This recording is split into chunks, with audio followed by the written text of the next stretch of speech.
Perkenalkan, nama saya Papi Siti Fajria. Saya seorang mahasiswa ilmu komunikasi. Di video kali ini, saya ingin memberi penjelasan tentang public relation atau PR. Mungkin sebagian dari kalian sudah familiar dengan kata PR.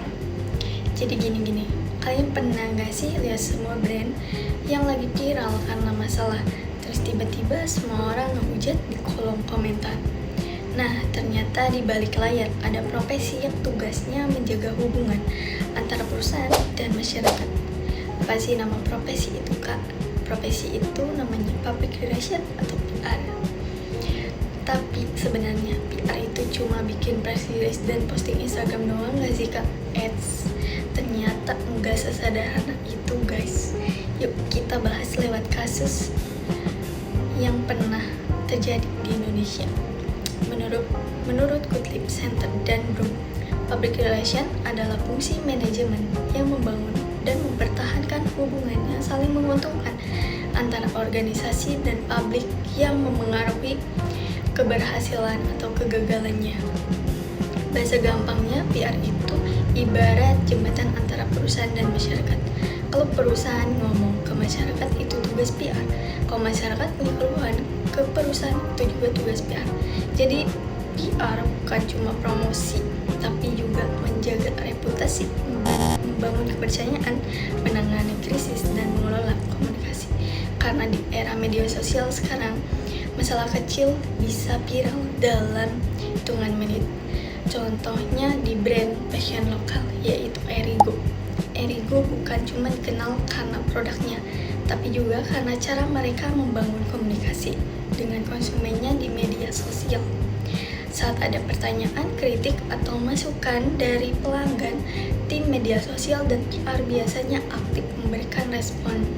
Nah, menurut teori two-way symmetrical communication dari James Grant, komunikasi yang baik adalah komunikasi dua arah, artinya perusahaan tidak hanya berbicara, tetapi juga mendengarkan. Makanya banyak brand sekarang aktif membalas komentar, menerima kritik, sehingga meminta masukan dari konsumennya.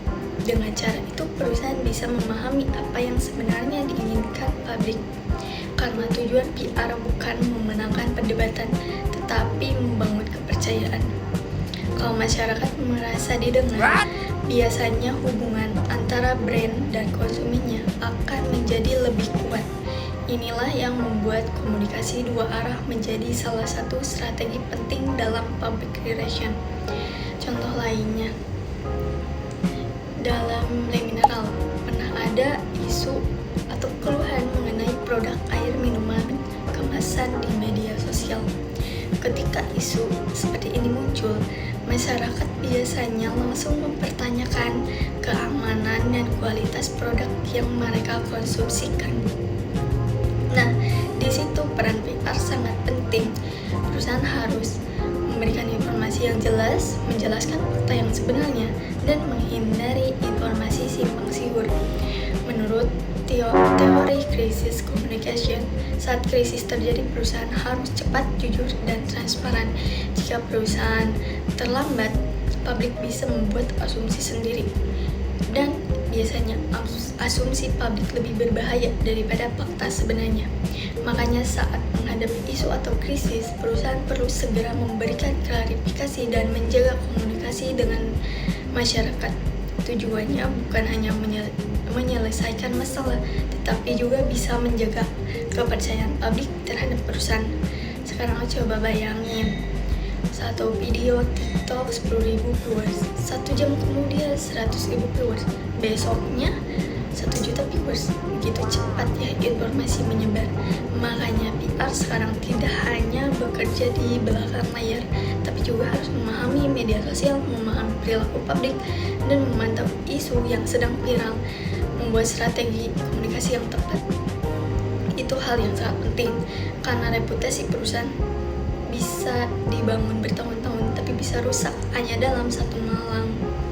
Jadi sekarang kita tahu kalau public relation bukan sekedar membuat postingan atau mengadakan event. Jadi PR adalah profesi yang menjaga hubungan antara masyarakat dan perusahaan agar tetap harmonis dan saling percaya. Kalau menurut kalian nih, brand apa yang menurut kalian punya strategi PR paling bagus di Indonesia? Tulis di kolom komentar ya. Untuk informasi selengkapnya, jika kalian penasaran serta ingin belajar lebih mendalam tentang PR, bisa nih kalian baca-baca buku-buku tentang PR. Sekian dari saya. Bye-bye guys.